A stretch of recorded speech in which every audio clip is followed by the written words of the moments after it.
We are black, we are white, we are dynamite. All credit, all praise to the Sharks. They won by 3 points. What a game. It was a game, mate. It was a game. It was a great game. Some great tries. Grant Williams. Speed. 25-22, we both called it. The inconsistency would be there with our beloved Lions. I don't know, mate. They didn't do too badly. No, they started badly. They did. They started very badly. Came back very well in the second half. At 22-17, I thought, a flutter, the Stormers are going to be the Shield champions. The DHL Stormers are going to take it. And I also thought that maybe Jordan Hendrickson had been to the bookies because the guy's Mate, kicking at 80%. What a man. And he was just shanking them from in front. Needed his boot to say, get out of here, mate. Yes. I'm taking over. But even his boots, I mean, he only just got that last pin in off the uprights. Mate. Wow. Hendrickson kicks him to victory. You didn't think it would be number 9. You thought it would be number 10. Yes. 25-22. The Sharks, 4 wins out of 6 in the local derbies. And that means for the first time ever, they are the conference champions of South Africa, the Shield winners of the Vodacom United Rugby Championship. The Stormers second, 3 wins, 3 defeats, and their 3 defeats came within 7 points. They got the 3 losing bonus points. But if you look back at the season, the team that will think they really blew it would be the Bulls. I mean, they dropped 2 derby matches at home. No one else dropped 2 at home. And I think for the Sharks, obviously, the doubleheader, beating the Bulls in Durban, and then that incredible win. 12 plays 15 for a good part of that game, good 10 minutes. And just a wonderful display. I think they scored 22 unanswered points at one stage to win that game. That was definitive for them. And obviously the Clayton Blommetjies missed conversion for the Stormers. I'll rue that. But when you look at it all, the team with the most wins deserves to get the conference and the Shield, and that is the Sharks. They're now the Currie Cup champions. They're the EPCR Challenge Cup champions. They're the South African Conference winning champions. They can't do the Champions Cup. They're out of that. They're in the Challenge Cup. But can they do the URC this year? What does that tell us? Are they good enough, Zels, to win the URC, or do they have to somehow be playing their games at home? They have to be playing at home. They're 1 point behind the Bulls on the conference championship thing. I mean, Sami wrote a column. We had a few words on social media. I love the SA Shield. And I think what's different to it from Super Rugby days is it doesn't qualify you for anything. It really is a bragging rights title, isn't it? Because it doesn't push you into the playoffs. It doesn't guarantee you anything. It's just one of those things where you are the SA Shield champion, you get a trophy, but it doesn't really impact your URC campaign. And I like that. I like that it's about the tradition of being the best team in your country. So I'm a big fan of this SA Shield thing. I'm surprised some people overlook it like they do. And so, yeah, kudos to the Sharks for getting it done. They are a bit like, and we'll talk about this other team, France, later in the show, I'm sure. But they are a bit like France in the sense that when they're in the mood, they seem to turn it on and they look like they can never be beaten. And then when they just come out and they're not in the mood, they're pretty woeful. So I'm not sure the Sharks have got the consistency to win it. If Eben decides to get back to his best and get back on the field and do what he did in the Challenge Cup last season, they have a chance. But outside of that, they're pretty flaky. When you talk about incentive, money, Cash money, mate. give them cash. Give them cash. All 4 of the conference winners, Shield winners. And then also, was it 3, It's 3 winners. Because, no, Irish, it's 4. It's Wales, Scotland, Italy, together. Ireland, and South Africa. Yeah. And then give the winner of that an additional 4 league points. How's that? But do you need money? Do you need incentive? Don't you Yes. want to be the best South African they team? also, cash helps, Tell me more. Cash helps, Guys, there's an extra 10 million lira if you win the league. I could just see us parking our teams against Leinster and we just save ourselves for the derbies, mate. And then at the side, we give them like a replica of the historic Currie Cup. Ooh. Because that is strength versus Wow. strength. Wow. A little Currie Cup for each one to take home as part of the Shield. In memory of I like it, mate. Mr. Currie. I like the way. But yeah, I was pleased for the Sharks in terms of the league, that they stay in that top 4. And the Lions got a point, but that was also good for the Stormers to keep the Lions in that pack with them. And good for both of them. I mean, difference between 15th and 8th or 7th is 1 league win. Incredible. Wow. Dragons out of it, but even Zebra. Only just, though. Even Zebra are there. 10 more wins, they're right back in it. Zebra, 5 wins. 5 out of 5 wins Mate. out of 12 for Zebra. Very nice. A lot of teams on 5 or 6 wins out of 12 lumped together. So it's going to be a great finish. The teams, the Stormers go away in a week's time. They go away for two matches overseas. Then they've got that 4-match run at home. And incredible, they've hardly played at home. They've played one match this year at the DHL Stadium. Their first match, as we said last week, will be on the 19th of April. Jeez. That's the one thing about the URC is how do we get the momentum going, you know? Then we're back into the EPCR Champions Cup. Our teams are now out of the playoffs. That will be April and then into May, back into June. So that is still something we're coming to terms with. So I can imagine the average supporter out there, like, who we playing? And what competition and for is what? it? Yeah. And I hear the Cheetahs lost. What's that? The SA Cup? Yeah. So it's like there's... And then we talk about a Currie Cup that's still going to happen somewhere in the calendar. So it really needs to be marketed well, all 4 leagues that are the Currie Cup, the SA Cup, because the SA Cup, by and large, is the Currie Cup. Totally. It is now. Especially with Boland having taken a leap into faith. That used to be the graveyard for the old Banana Boys. Back in the day, Boland and Natal, when they were still called Natal, and they were called the Banana Boys. It was before they went and bought the Cheetah side to come to the Sharks, okay? That was the big trial game, man. When Grey College first team, and then when the Cheetahs played a warm-up playing for a Sharks squad against the Sharks, the Banana Boys, when they went to the Sharks, and they just took all those players over and kind of became, we are the Sharks, black and white, we are dynamite, okay? But we got to say to Gav Rich, the biggest supporter of the Sharks out there.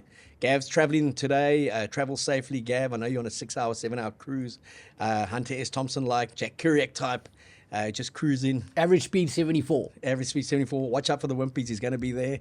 But they would come down to, you'd have to play a home and away to qualify for the playoff against the bottom team in the strength versus strength Currie Cup, which invariably was... I think it could have been Northern Free State or something. the purple people eaters. And then it would always come down to that game in Wellington. And the Sharks or the Banana Boys would come down with such high hopes. And I used to watch the game on SABC if I wasn't out in Wellington. And invariably, they would get thumped. Because they never qualified for the A section of the Currie Cup. That's what people don't understand. The Sharks bought their legacy. They bought their way into the Currie Cup A section because they could never qualify. Mazzotti be's getting the lawyers ready, mate. He's coming for it. This is amateur days. This is pre what they've... When they bought the team and they got into the Currie Cup and then Super Rugby, I mean, they've been one of our strongholds in South African rugby, the exception of last year and the odd couple of years that Reese Edwards coached them. I mean, he had a torrid time, shape. But they could never win that promotion relegation game. And it was invariably Boerland. And I think Frans Steyn and Ron Pienaar got a little taste of history when they went there on the weekend. 45-29, I certainly didn't expect that. I think there must have been a moment in that game where Frans Steyn and Ron Pienaar wanted to put on the boots. Well, mate, I've got a friend who works at the Total Sports in Wellington, and apparently Francie was there trying on his pair of size 12s, mate. I think he's going to make a comeback. I mean, he must have been just... They must have been itching, pulling their hair out watching that. I'm not sure Ron Pienaar's got any hair left, but it's his birthday today. Happy birthday, Ron Pienaar. Legend. 88 Test matches, World Cup winner, and an icon at Ulster. Did well at Montpellier, came back and finished his career at the Cheetahs. And I'll tell you now, I know Francie's knees, but Ron Pienaar's still good enough to be playing. He could be playing in URC at the moment. He's the Brock Harris of backs. Yeah, that's a great call. Could still be taking some kicks. That is a great call. So, yeah, a fantastic achievement for the Sharks. Guys, we'll never be anti you. You're a South African team, okay? We'd like to let you know that you're also part of South Africa. In the Republic of South Africa, you are a part of it. You're not the last outpost anymore. But we can finally say we have a South African winner in the URC. It is the Sharks, the Hollywood Bet Sharks.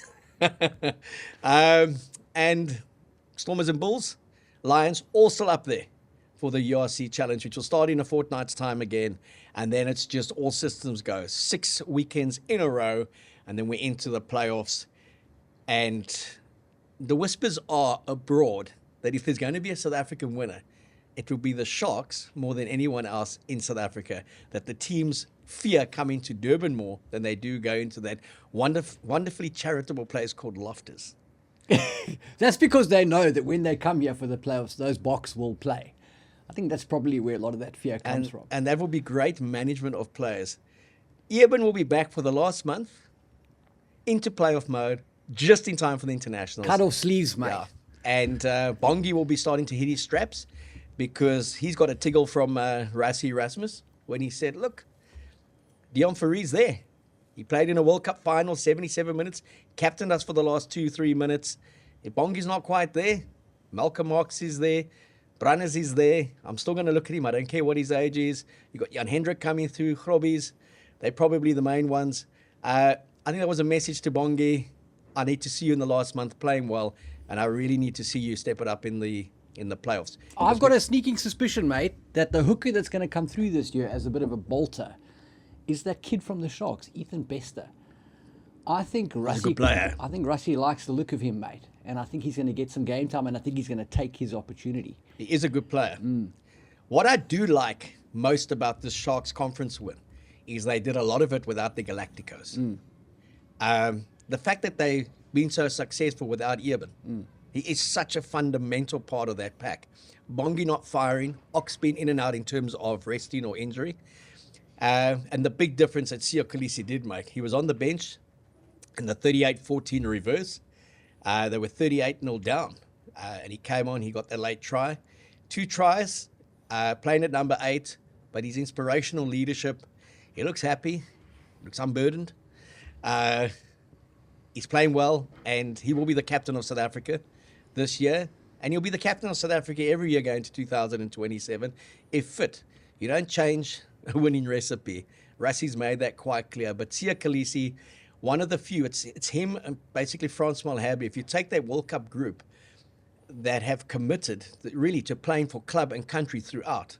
Spot on. And which I liked about Rassie saying, we've really got to consider rugby championship in the summer. There's no way our players can sustain this 12-month-a-year kind of rugby. But hats off to what Francie Malherbe has done in Cape Town, and then what Kolisi's pretty much done in at the Shark Tank. He is such an inspiration. And new lease on life, playing at 8. He looks great. You guys had him on the cover of SA Rugby magazine an issue ago. Simply the best. And we spoke about it. Everyone talks about what an inspirational leader, what an ambassador, what a player. What a player. What a player. What a player. And I think he's just fantastic for the Sharks, fantastic for South African rugby, and a big shout out to Kolisi. Just an outstanding performance, and continue to be the inspiration as the best player in your position. And he really has given Rassie more options by playing 8. See, Plum was very vocal in his praise of Sia from the weekend. But yeah, fantastic win. Celebrate in Durban. Let us know when the ticker tape parade is. The Bunny Child's there. We'll come up for that and get on the bus with you guys. I'm not sure about your whole history about Natal, mate, because Natal Rugby started in 1990 with Craig Jameson. I mean, that was the birth of Natal Rugby. Yeah, mate, and Black Rugby started in 2019. Come on! Come on, know your history before you chat to me, okay? You can only create history if you know history. Correct. Huh? Where were you in those days? You were still a thought in your parents' mind.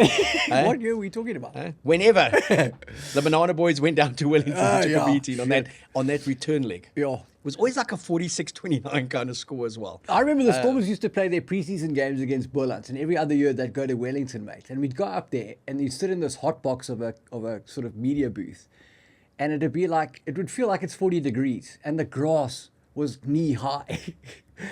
And you could just see the guys had not been training in those conditions. It was like a sand pit in some parts of the field. But Wellington back in the day, and when Nick Mallett went to Wellington, and then Mike Bailey followed him, he brought him from False Bay and Province, made him his captain. It was the start of Harold Corelli, okay? Big Harold, who's been in France for the best part of 15 years. He's now an adopted Frenchman. And we're going to get to the French, don't we? We're going to get to Alain Bleu. We're going to get to them just now.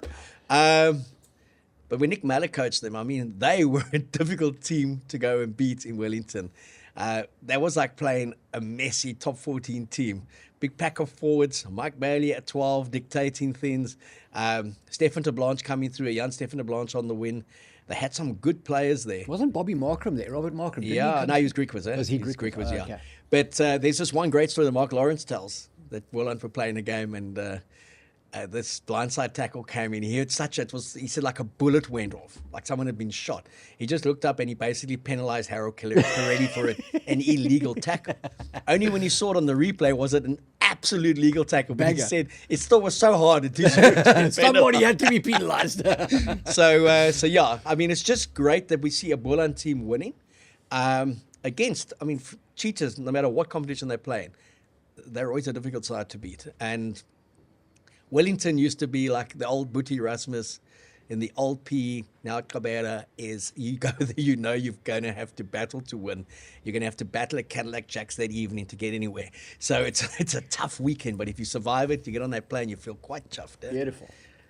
Beautiful. Some guys with more of a conscience than others, but you feel quite I'd love to see like Leinster take on the Stormers in Wellington.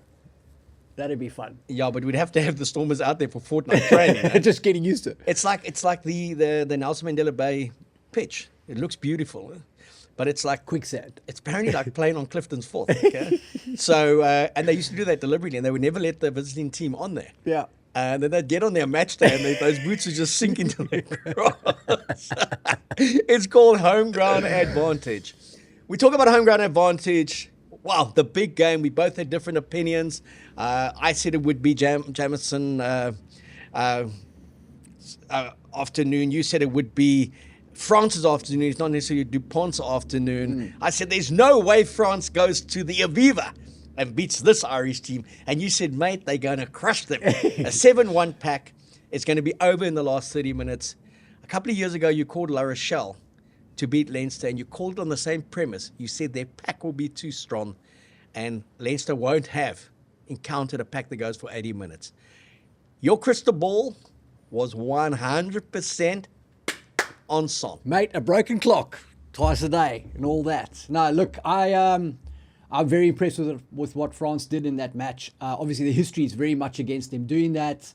But what they did was they validated everything the Boks have done with the bomb squad. Because despite the fact they lost the world's greatest player ever early in that match, those forwards came off the bench, those monsters came off that creaking wood and just rolled Ireland. It was fantastic. 34 unanswered points. Dupont out for 6 to 9 months. Cruciate ligament tear. He needs to see his doctor. He'll be back in 3.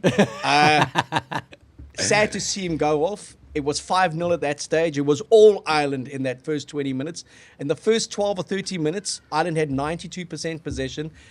France had made 38 tackles. Ireland hadn't made a tackle in the first 12 minutes of that test match.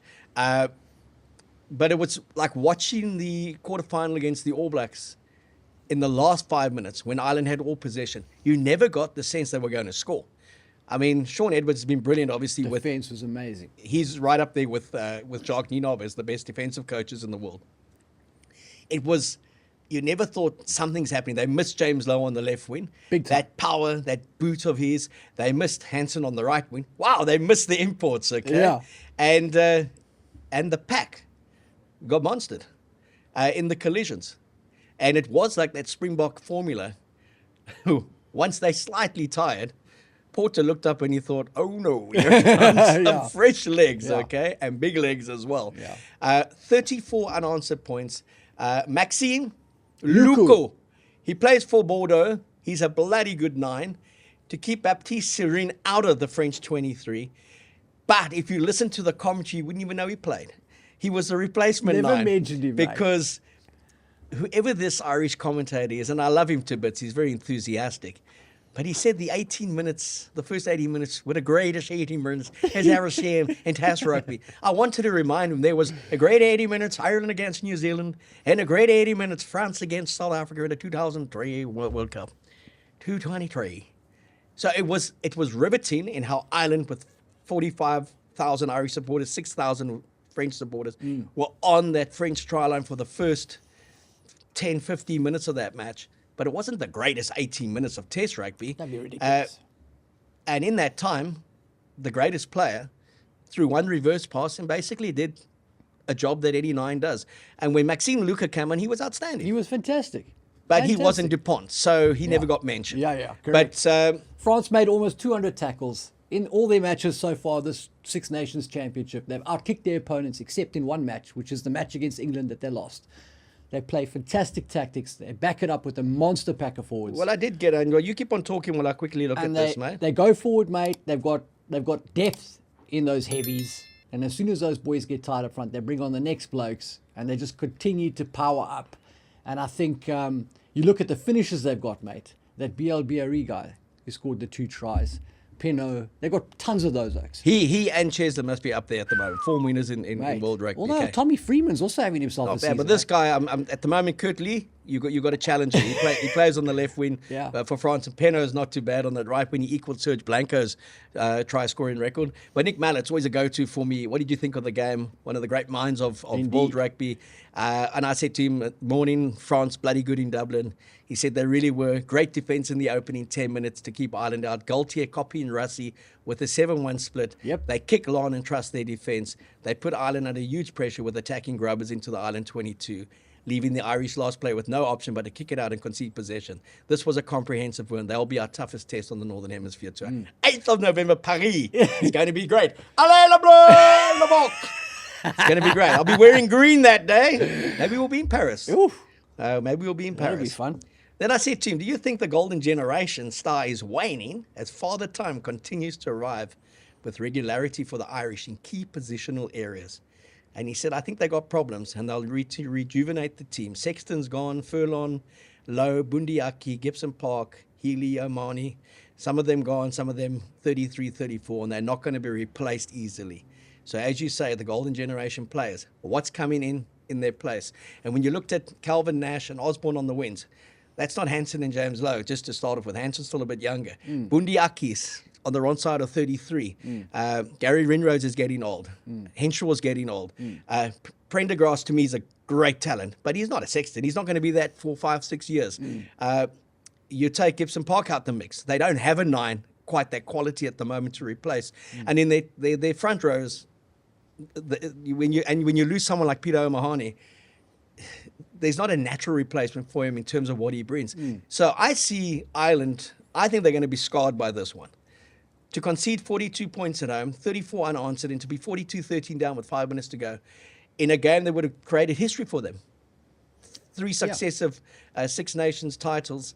I don't even think it's so much about the scoring, even though I agree with you 100% that will be a scar on their sort of psyche. But it is a reflection of where this Ireland team is at the moment. I think that's what's important here, is that Nucifora, or the team that Nucifora built, is on the decline. And we've been saying it for a while now.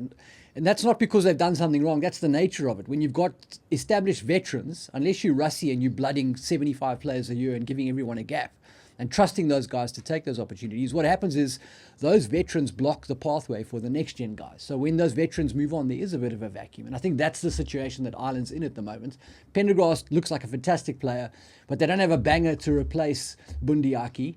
They don't have a playmaker to replace Lowe or Hansen at the moment.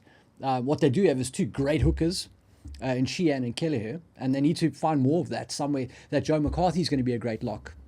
So it's not all doom and gloom. It's just that this transition phase could get messy for them. Sheehan very much in the Malcolm Marx quality much. caliber. I think the two of them probably the 2 best hookers in the world, along with the French guy. What's his name? Our guy, what's it, Muivaka? I think Come on, mate. I asked you to do your research. No, he's a lovely player. He's a good player. Pietau. And then obviously McCarthy. He reminds me of a young Bucky's Berta. He's got edge. I like that. Yeah, he's a good player. And I mean, Nash and Osborne are good players, but they're not quite where those other guys are. And whether James Lowe was there or not, I don't think it would have mattered in the way the French played.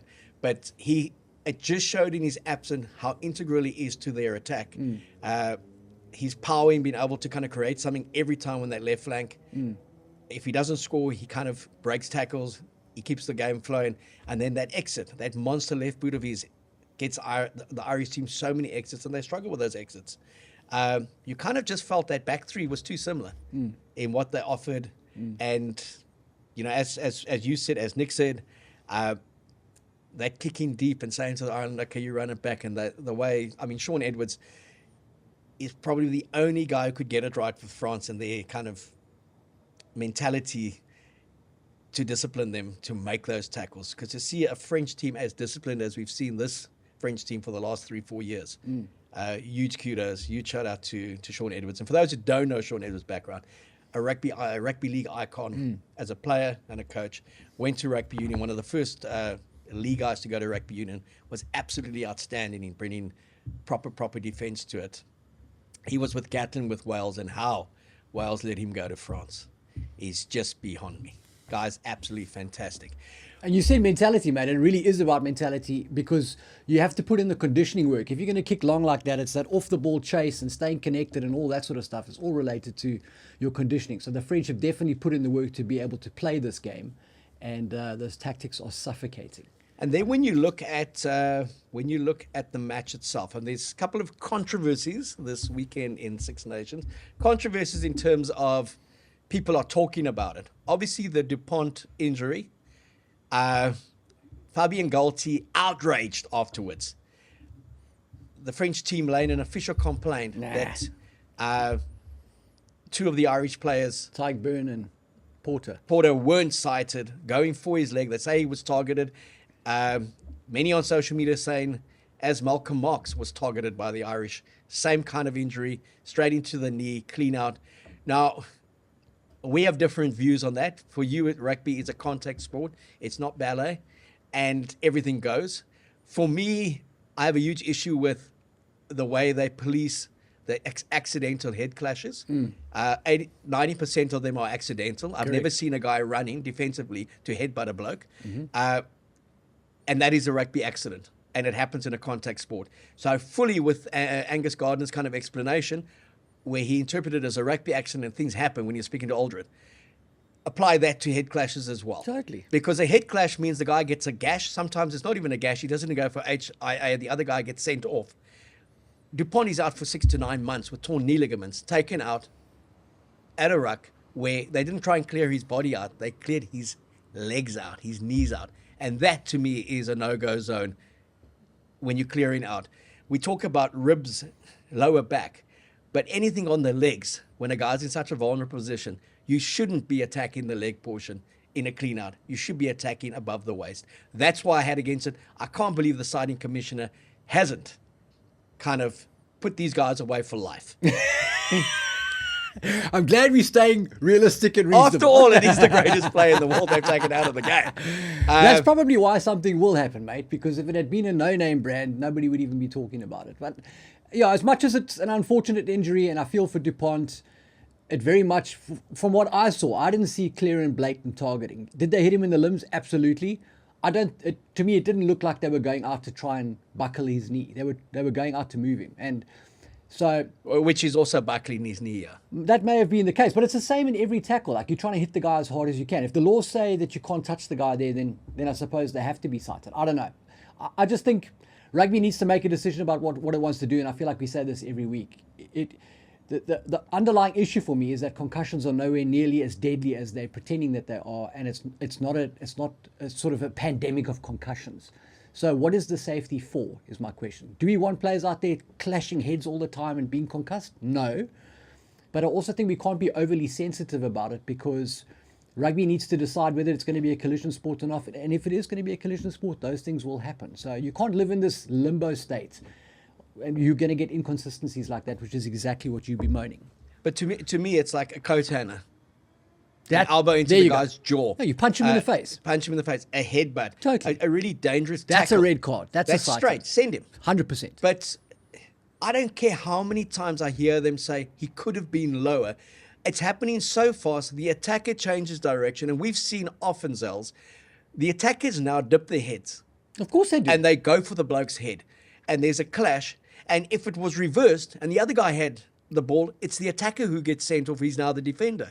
So they try to do that in the NFL. They try to prescribe that the ball carrier must stay upright. And basically all the offensive players in the league said, go eat dirt. It's not going to happen. Instinctively, you protect yourself by getting compact and getting low. It's never going to happen. But if you look at the way we apply the laws, as people say there's no rules. I think Paul Williams, it's called Laws, Not Rules, his book. Yeah. Paul, if you're out there, mate, send us a copy somewhere. I don't think we can get to Amazon anymore. But the law application for me needs to be around anything around the knees and the legs, especially in the collisions, as opposed to this accidental head clash. Totally. And we saw Bongi, Shannon Frizzell getting sent off. He will say he never targeted Bongi's knees. For us, it looked like he targeted. He knew that we had no specialist hooker cover. Everyone knows that Dupont, France, traditionally are going to be a weaker side without Dupont on the field. He's such a great player. So I don't say that there was this intent to target him as such. But when the moment arrived, it was like, let's take this guy out. It was a bit when Mialamu and Tana Umaga took Brian O'Driscoll out in the British and Irish Lions series, 2 minutes into the series when they spear tackled him. Now, they said they never targeted him, but when they got him up the air, they kind of like spiked him and drove him right back to Dublin. And that was the end of his tour because he was the danger player in that tour and it kind of set the tone for the tour. I just think when it comes to officiating, there is so much inconsistency. A siding commissioner, so comfortable to say no intent, yet, but we see a similar incident and it's shock horror the next week. Totally. We see another assume side intent if there's a head clash. We see another referee say this is outrageous. He's made up his mind. You saw the try that Angus Gardner said he allowed to stand. He's 10% of referees that would have allowed that try to stand on gut feel that the Irish player was retreating and he got cleaned off the ball. He was never going to interfere with that play. He was never going to make the tackle. Anyone else would have gone to the television footage and said, technically, he's been taken off the ball, try disallowed, and penalty to Ireland. So I think the thing that kind of frustrates us most is we never get in a consistency. It's who's officiating, who's on the touch, who's in the TMO box, and who's the siding commissioner. And when you've got a game that is clouded by that all the time, you got issues, and you got issues like we had in the World Cup final, 12-11 to South Africa. Kolisi gets a yellow card, Sam Cane gets a red card. Very similar tackles. If you're in New Zealand, you say, why didn't Sia get the red? If you're in South Africa, you say, because it's Kolisi, it's the Springboks, and it wasn't a red. But definitely a red for Sam Cane. Spot on, mate. Yeah. Too many inconsistencies. And that wasn't even the most contentious call of the weekend for me. Blair Murray, that Wales try that was called back because he hurdled the tackler. I don't understand. Is there a risk factor in hurdling players? Sure, but there's a risk factor in everything in rugby. So why does that have to be ruled out? Why is that not sanctioned with the penalty? If you try and hurdle somebody and your knee connects their head, you're off. It's a red card. Whatever. I don't understand why. We don't understand a lot of things make sense, on this Monday morning. What we do understand is we managed to silence the whistleblower who was the neighbours cutting down trees and just going ballistic. We said, please, guys, we just need a bit of quiet. We can leaf blow. What I call it, whistleblower. Same thing. There's a referee over the road. Yeah, it's Jacob Paper. What's he doing here? We don't mind the birds chirping. We don't mind the odd plane flying over with our big insignia on it, the Keo Zels show. But we needed a bit of quiet to say, allez bleu, to we are black, we are white, we are dynamite. This is about the French. This is about the Sharks.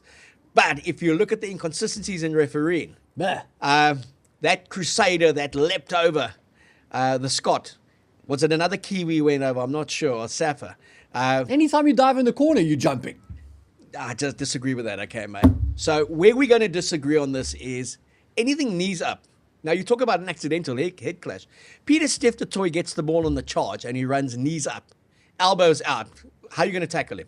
You got to headbutt him. That's your problem. Whatever you have to do, mate, you have to work that out. Knees up is a Sonny Ball Williams go. could offload in the tackle. It's unfair. How are you going to... You just have to work it out. You have to... Mate. You can't be trying to protect everybody and trying to, control this game. It's supposed to be a no-holds-barred contest. You've been almost as ridiculous as those referees who've awarded those tries, okay? So, Scoop _ or Rugby _ Scoop has got a couple of... it's on X. Go there. A couple of examples of awarded, disallowed. Johnny May is one of them. Guy's making the cross-covered tackle. He just hurdles over him. Beautiful. Try time. Try time shouldn't have been awarded because it's illegal. The guy is aiming for you to be on the ground, not to be immediately how's that in the different to if I sidestep you? You're aiming to tackle Your me where feet I'm are- going, your but then feet I are go still on the somewhere ground. else. And then you connect my knee as I come back. Mate, Come on. it's ridiculous. It is silly. Now, Very. if I'm running straight at you and you go to make the tackle, body positioning low because you've dipped and my knees come up, boom, into your jaw, lights out. Then you're off. Red. Who? As the defender. No, the tackle. As the defender. Your knees. Off. So if You his jumped. knee, are you saying if his knee had made slight bit of contact, I'm send him. saying that would be a better law than saying you're not allowed to jump. It's a ridiculous rule. How? But then you'd have referees saying, How can I jump for the ball that's in the air, but I can't jump if I'm holding the ball? then you're saying referees would be saying, there wasn't much impact when his No, knee you say glanced his if it ear. touches if your knee touches his head, mate, you're off. So can you imagine, we've seen it in Super Rugby when those tries were given, guys doing the American the Somersault. American somersault over the Beautiful. ruck. Beautiful. Now- What's going to catch more clicks? Calling tries off or having a somersaulted defender? What do you think? No, we're not talking about clicks here. We're actually just talking about a game designed for people to tackle each other. Okay. Now, if I'm taking off and I'm hurdling, I can't actually tackle you because then you're in the air. Now, if he had been tackled as he's hurdling, it's a penalty against the tackler because that guy's off the ground. You see how complicated it is. This is for our American viewers, okay? This is why by 2031, you're not going to have a clue what's going on in rugby union. But you see where it goes to then. If contact was made with him in the air, he actually gets the penalty. But now he's hurdled the guy. The try gets disallowed. And it was a great effort. I mean, he bumped the bloke, hurdled the next bloke. I mean, it was like a pentathlon. Discount Christian Cullen freaking making an incredible it was, try. like you said, it was one of those great tries that was ruled out and Oh. give it to Wales. I mean, they were so Wales. competitive in the last 50 minutes. The They were best try for- 35-8 Oh, down. right. Came back. They got to within 6 points. They were never going to get to more than within 6 points. They 16 defeats in a row. They've got to play England in the final round of the Six Nations. We can't see anything good happening there for Wales. So it'll be 7 in a row before they go to Eddie Jones's Japan. We keep on saying that. That's the possibility of 2 defeats. And they go back for the autumn series. I think it's the All Blacks and Springboks waiting. So Piece of cake, mate. they could. No one beats Wales 20 times. Wales on Sunday. Wales apparently any day. Yeah. It's just good to see the enthusiasm with the interim coach there.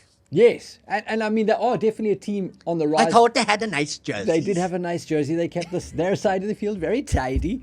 But, I mean, there are some youngsters coming through there. There's some talent. Like I said, that Blair Murray guy is fun to watch. Well, he came from, he pitched up last year. He's a Kiwi, yeah. He's from the Crusaders. Yeah. He played New Zealand under 20s. Taranaki boy. Eh? Youngster. Wales need to start looking down here. New Zealand. Look at the SA Cup, mate. Lots of talent there for you, A Wales. lot of people whose grandparents were a whale.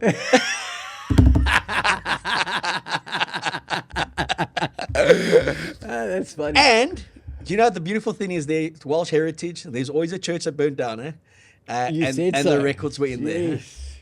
I remember Shane Howarth playing against us for the All Blacks, kicking 6 penalties, 18-all draw, 1994, Eden Park. I was there for that third test. We had lost the series 2-0, 22-14, 13-9, close fought series.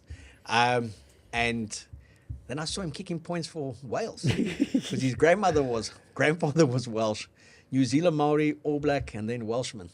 And at the time where we had the kilted Kiwis, they had about 6 or 7 in the Scottish team. The Leslie brothers were part of that. Brendan Laney, Chainsaw Laney. Oh, I like Brendan Laney, mate, the Highlander. He You was know, that great. guy had a sensational match against us when they beat us 21-6 in 2002 at Murrayfield. And Rian Fullback. Oberholzer was the CEO. I was with the Springboks at that stage. John O'Neill was the CEO of Australia. And Rudolph Strolley and myself were sitting about two seats in front of Rian, and kept on looking at me like, what's going on here? And we lost 21-6 that day. We took quite a weakened side on that tour because we lost 53-3 the next week to England. Yeah. The infamous Giannis Labaskachny sending off, and Rudolph said he's got to sort out Johnny Wilkinson. We didn't know he was going to take it seriously. I think it was 3-all after 13 minutes at that stage at Twickenham. We should have gone off in protest. Yeah. But Chainsaw had a great game against us, and it was strange that they beat us. And at one stage, Rian got a text message from John O'Neill, and he said, "You won't believe this. Ireland have just been in the Wallabies in Dublin, 18-9, torrential rain, shitty weather. What's the score there?" And Rian typed back 21-6. And he said, "Geez, I thought you guys would have more than 21." And he's like, we have got the 6, mate. But going to that cocktail do that evening was just more embarrassing than the performance. Why? Because they were so patronizing. Oh, really? They said, "We'll be back. Don't worry, your guys will be back. Oh, back wow. at the top of World Rugby Wow. one day." Fuck off. Come on! Wasn't that like the box after they beat the All Blacks and the All Blacks were going through that slump No, but they recently? told us Yeah. that we'll be back. It's like I think you guys have beaten us once in the last 20 years, mate. Yeah. And so it's always been nice when we go back there and we do thump them at Murrayfield, and I always remember that day. And it was an awful afternoon. That long walk to the change room. I was walking next to Rudolph as we walked down. Those days we were all in green blazers, walking down, and 20,000 South Africans who had come up from London. They let us know. They were chanting C-U-N-T. And if we couldn't understand it, it was K-O-N-T. That's what they were calling us. And I'll never forget getting back to the hotel, and the guys wanted to go out as you do in Edinburgh after a test match. And Rudolph saying, listen here, there's 20,000 South Africans very angry with you tonight. Don't go out. We can bring everything in to the hotel. Drinks. Rubbers. Sports therapists. Yeah. Masseurs. Not really rubbers. They are sports specialists. But, Cornell asked he was captain, asked for a quick caucus, and within 3 seconds, the players said they want to go out, and obviously it was just chaos.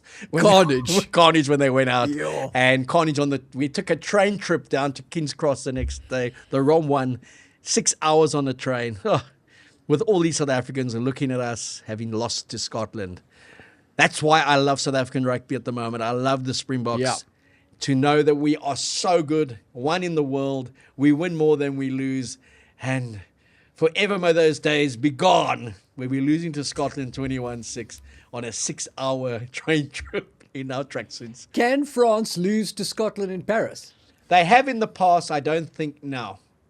I think this French side is too good to lose. Oh! And, I see what you did there. And they're too good to lose. And the Scottish side just inconsistent. Watching that Scottish-Welsh game was like watching 5 play 6 in the Six Nations.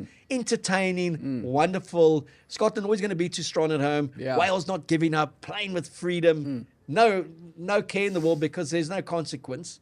So all high risk. But then you compare the kind of performance France put in. That opening 10, 15 that Ireland played, the intensity and how France came back. That was top of the table class. That was worthy of a World Cup final kind of game. I agree. The other one was, it looked like a playoff for 3rd and 4th in a World Cup that no one wants to really play in. And then, as we say, Italy were brave, getting to 14-all, 21-17 at one stage against England. You always knew that second half England was going to have too much for them. But yeah, I don't see Scotland...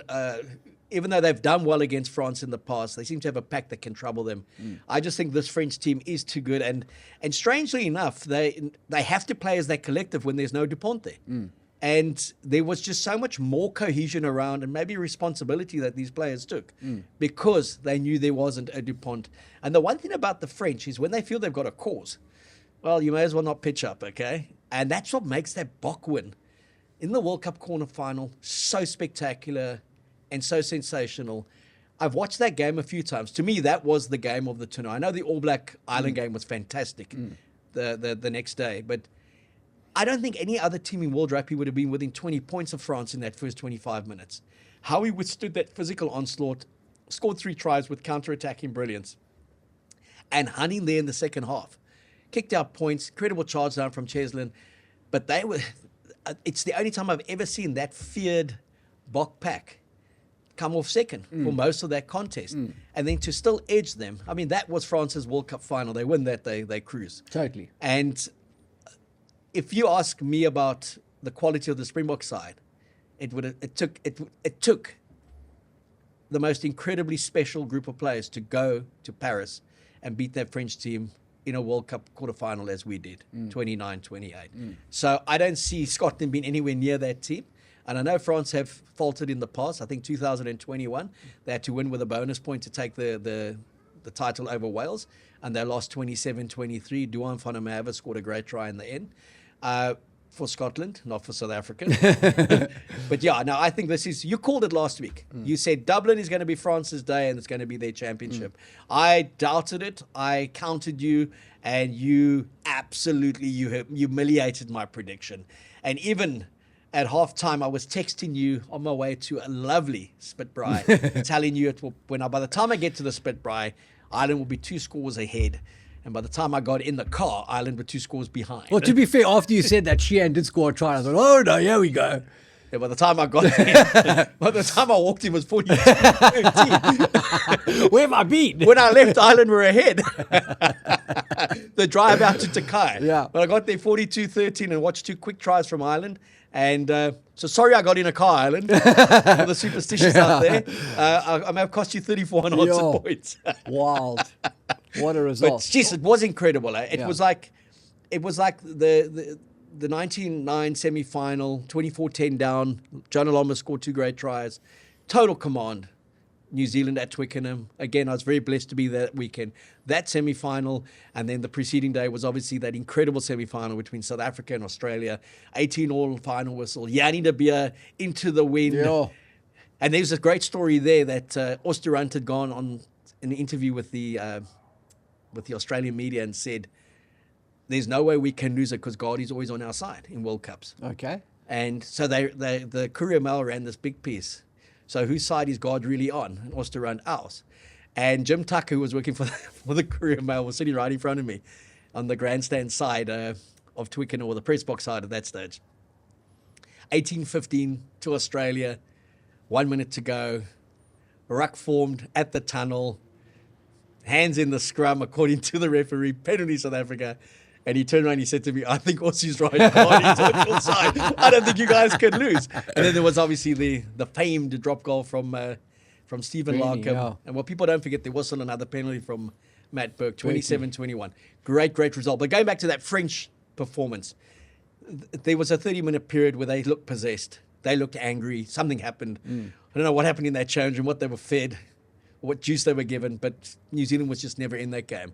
And that, when I watched on Sunday morning, I watched the rerun of the French slaughter of Ireland. It looked exactly the same. From the moment Dupont went off, there's something seemed to change, and especially after halftime. And Galtier in his press conference said, we were angry. We were angry at what happened to Antoine, and we had to take Matters into our own hand Yeah. legally. When last have you seen this Irish team destroyed like that? No, and that's why I think it is definitely a sort of it's a sign of things to come for this Ireland team. They need to replace some of those guys. They need to find some big cattle somewhere, some hard edge blokes, the likes of Joe McCarthy. But they need to rebrand, because they are riding with some old dogs there that I don't think have the edge anymore. What stood out for me was, I think that French team on the end of your tour is going to come up against a beast that they are not ready for in this Bok pack. And as much as I thought it was an outstanding clash and it was a great Six Nations match, it also just emphasized to me the raw power of this Bok team. Because I think if it had been South Africa out there, I'm not sure France would have come away the winners. Well, it would have been 7-1 play, 7-1 kind of thing. 7-1. The world was like, wow, how? Blues coach Vern Cotter said a couple of weeks ago, if he had 7 forwards that size, they would be on his bench as well. Exactly. Which reminded me, and I tell the story often, so if you've heard it before, hear it again. When Eddie Jones said if they had Fareed Aprea, the Brumbies, Australia, and the Bok pack, you'd never know who played flower for them. Correct. Because the ball would never go to him, okay? Yeah. Same kind of thing. You play to your strengths.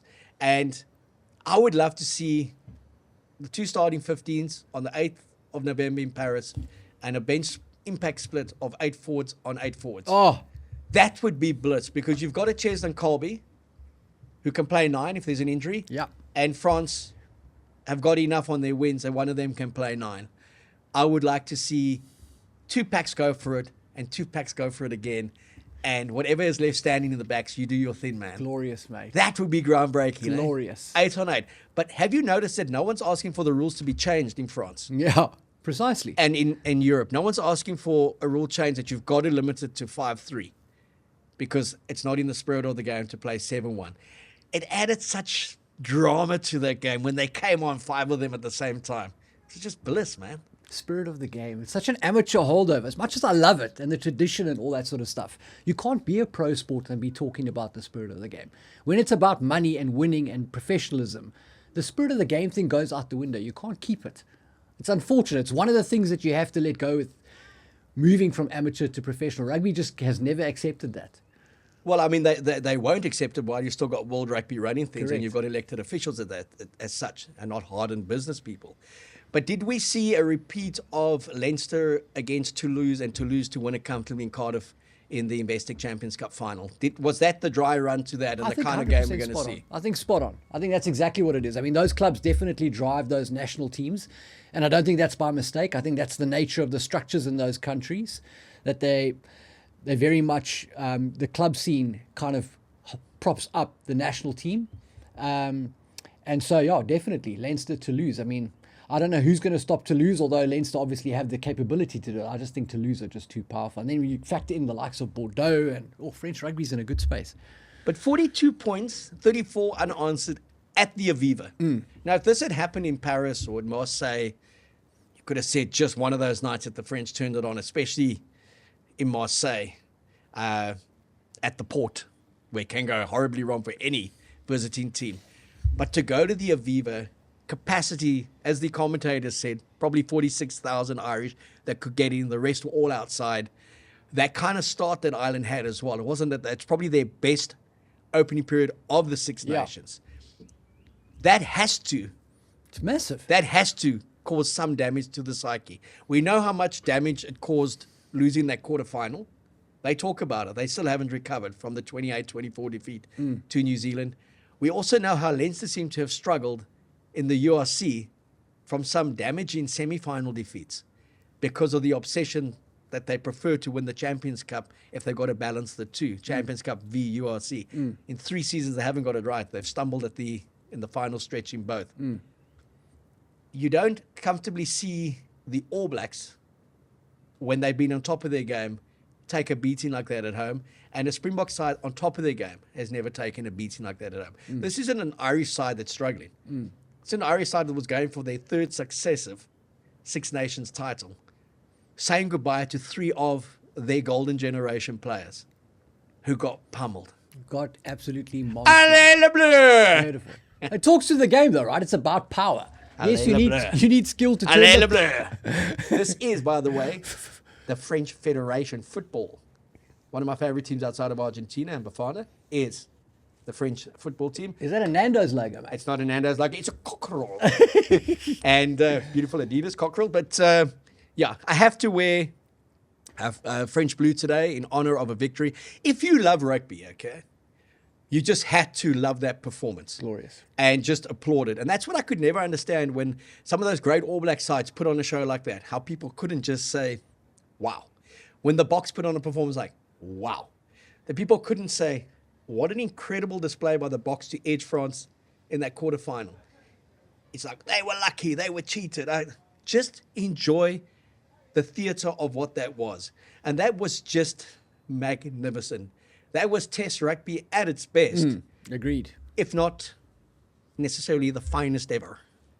But it was a great game. And kudos to the French. We'll be giving our little predictions later on the week on the WhatsApp channel. This time I hope to be right because I will be going with France, but I won't tell you the score until I've seen the squads. They play Scotland, obviously. And then the big one is going to be in Cardiff, where England looked to hammer the Welsh, and Wales hope to stop that losing run, which is now on 16 tests.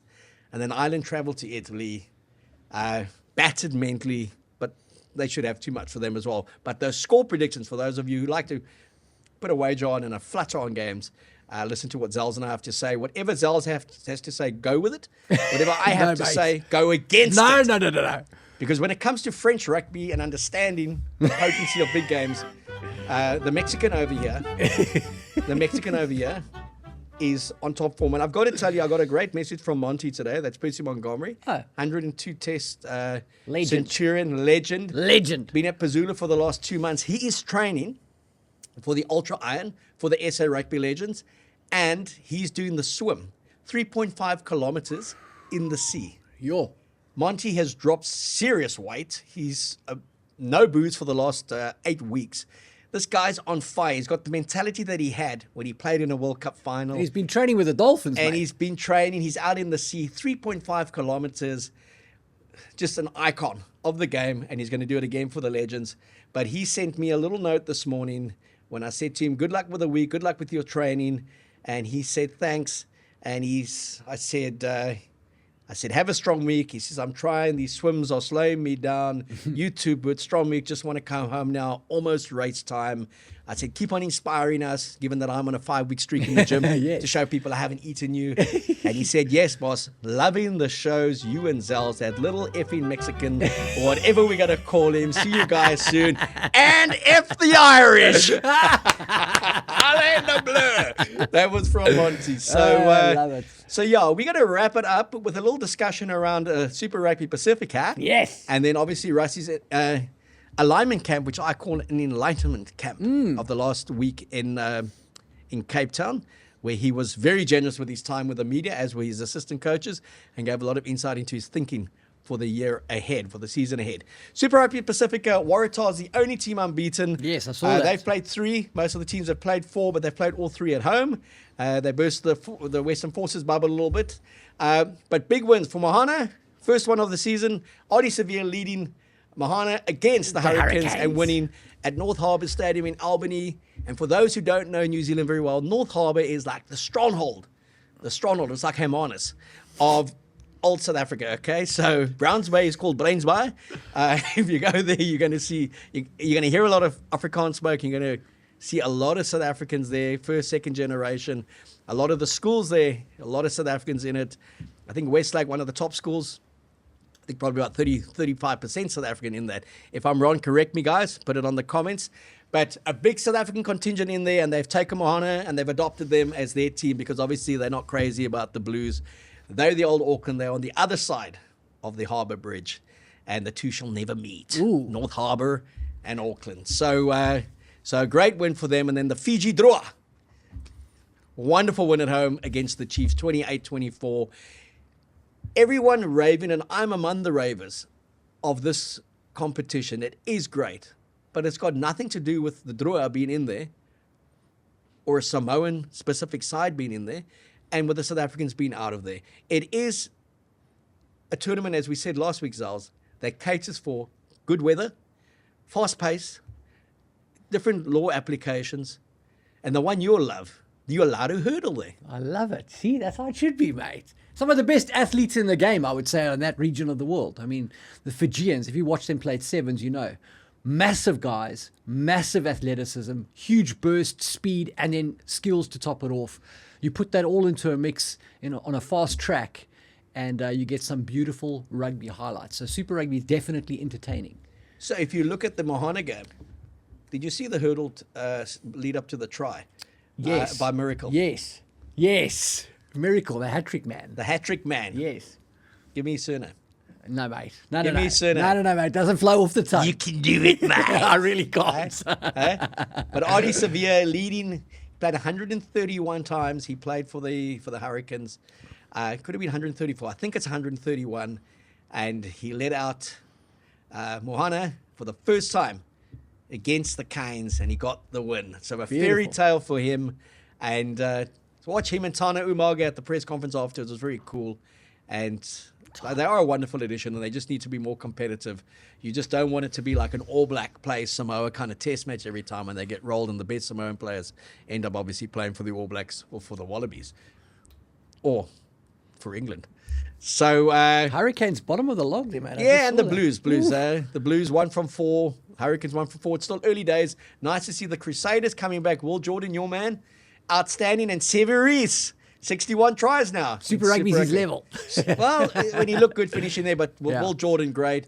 And James O'Connor playing against his old teammates. The Reds' first defeat, and they got clobbered in Christchurch. Big time. Crusaders Sunday, starting to look a little bit more like the Crusaders Isn't of that old. classic Crusaders? Slow starters, but when they warm up, mate. Well, last year they really took slow start to the extreme. They never got started. Okay? They starters. Didn't make the top 8. But I love Super Rugby Pacific. Yeah. It's a great tournament. I don't compare it to the URC. The URC is a lot closer to the kind of Test rugby mentality. True that. Which suits us, and that's why we're so successful at Test rugby. You're not going to easily see Super Rugby transferred into Test rugby with the Wallabies and the All Blacks. It's just not going to happen. But there's enough in their forwards for both Australia and New Zealand to be very competitive and to be strong in Rugby Championship. And obviously for Australia, the British and Irish Lions series coming. There's some good signs in Aussie rugby at the moment. Definitely. to see New Zealand 0 from 3 on a Saturday and to see Aussie kind of 3 from 3 kind of thing, it's like it's been a while. I see Brett McKay tweeted, he just loved that 0 from 3 from New Zealand. And I think the Aussies would know that feeling, having gone through it for many, many years. Exactly. But I love Super Rugby Pacific, and I hate this comparison. Ours is better than yours. Obviously, ours is better than theirs. Obviously, man. It's Test rugby. But yeah, I mean, I've watched a lot of it this season. I've really enjoyed it. And there is a buzz back to it that is kind of similar to when Super Rugby first started. Maybe COVID is now kind of gone in that sense, the after effects of COVID. And there's a realization South Africa is not coming back into Super Rugby. And they've got a new league that Australia's a bit stronger. They've strengthened the Moana side. The Drua are always strong when they play in Fiji. And one less Australian team has certainly made a difference to 5. They didn't have the player base to have 5 teams. I don't even think they got the player base for 4. Correct. But having 4 teams, those players went back into other teams, looking a lot stronger, a lot more competitive. Great to see the Brumbies get a win. Edge the Blues, yeah. First time since 2013, 21-20. At Eden Park, mate. Came down it's a sign of things to come. You know what's crazy about Super Rugby Pacific as well is how many of these tight games are decided with a penalty or a drop goal, okay? So we can talk about try scoring and the brilliance of 5 points, and it's all about the tries.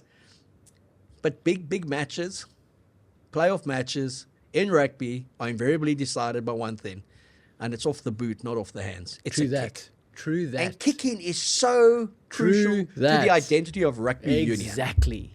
Which brings us back to the Springboks. And our final little segment of the show, brought to you by the Mexican Zels. Oaks have been asking, where's the Mexican? I need to understand the Mexican's thoughts of Rassie's press conferences this week. The press conferences have been interesting. The You're talking Mexican- about Ricky now. Yeah, Ricky. Okay, you know you want some Ricky, we'll put some Ricky back into the show.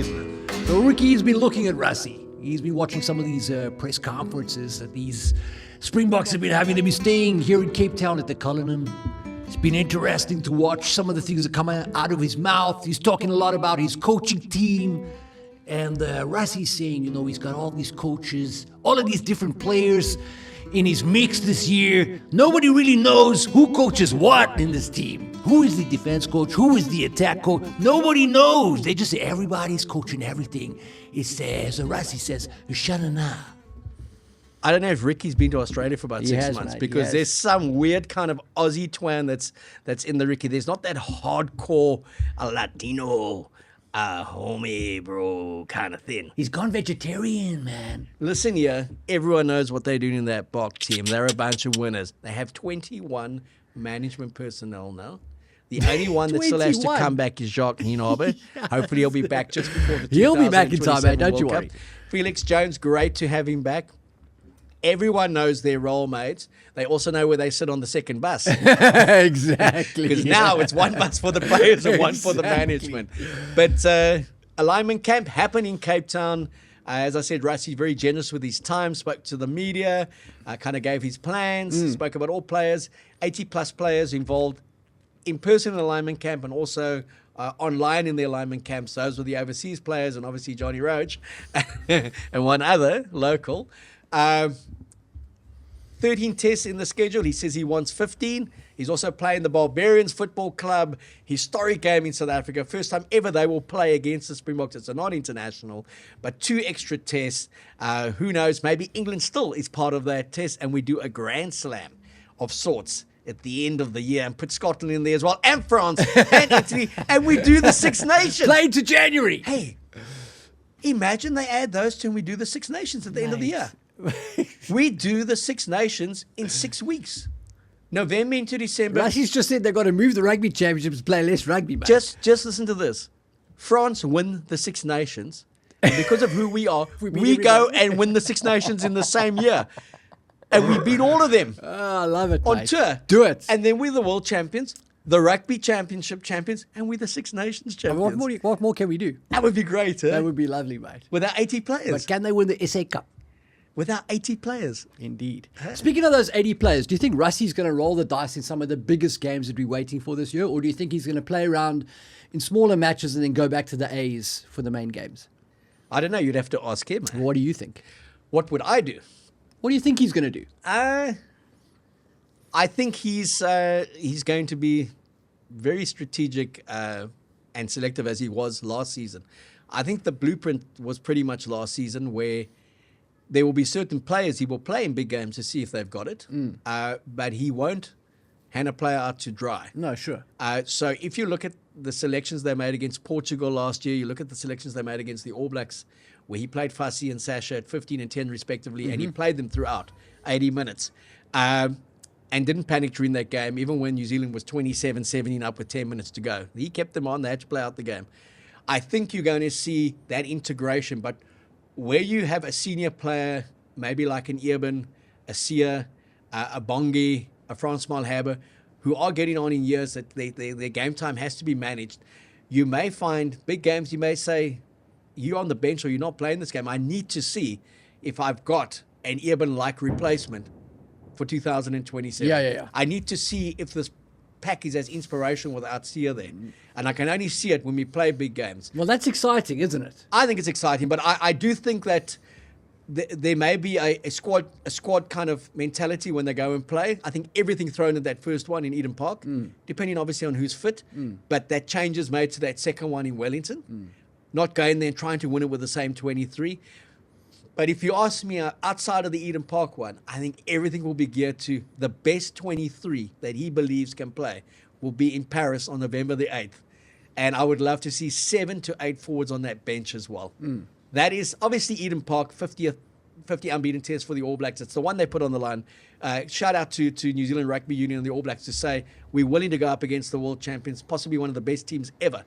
Certainly in the professional era, along with the mighty McCaw's 2011-15 All Blacks, to say we're putting our record on the line against you. That makes it a kind of World Cup final rematch for them in New Zealand.